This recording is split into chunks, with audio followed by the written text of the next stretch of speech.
Russians, they are justifiably convinced that for them, a minister is something completely unattainable. Russians are sure that in Russia, only a being demonstrating some sort of, otherworldly, cosmic level of stupidity can become a minister.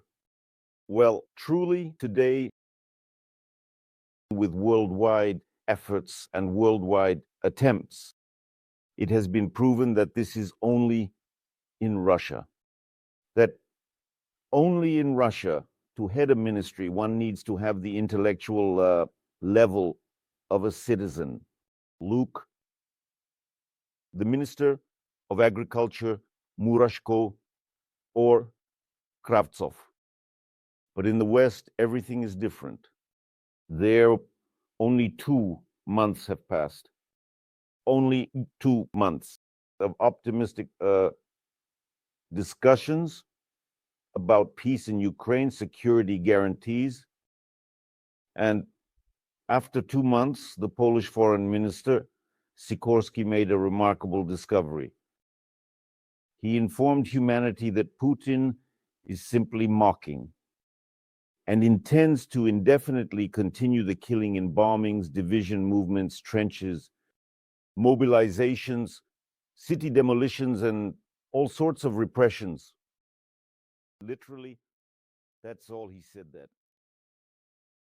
The monstrous attacks on Kryvyi Rih and Sumy are a mocking response from Russia, said Radosław Sikorski. After the mass killing of people in Sumy with cluster bombs, he expressed, and the Czech leader, Mr. Lipavsky, who also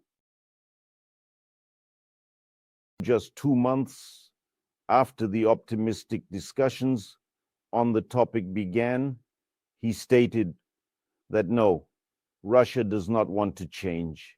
It is led by murderers who show every day that they are not striving for peace. A similar realization, albeit in different phraseological forms, dawned upon all the other high-ranking officials in Europe as well. And now everyone is united in their assessment of reality, in the evaluation that this is a serious war crime, deliberate and intentional.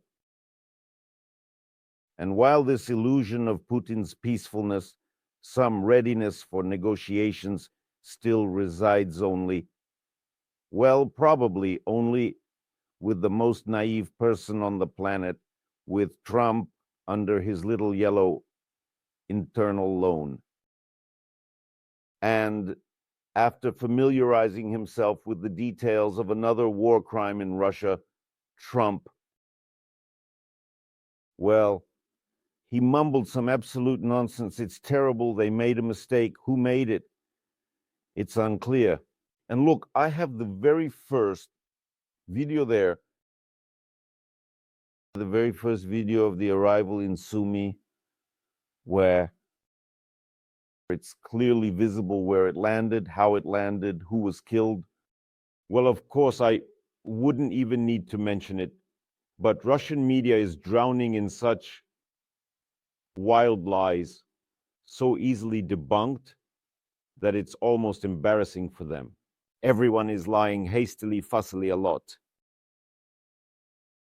Everyone is talking about 60 killed NATO generals, mercenaries, and Ukrainian armed forces colonels. And in general, it's clear that, of course, Russia's military intelligence has always been lousy and still is. Probably this military intelligence, yes, reported that some event was planned there. But when the event was postponed, this military intelligence knew nothing about it. Moreover, not only is their military intelligence lousy, but even with this false target that the intelligence pointed out to the missile operators still can't hit it and are missing the targets.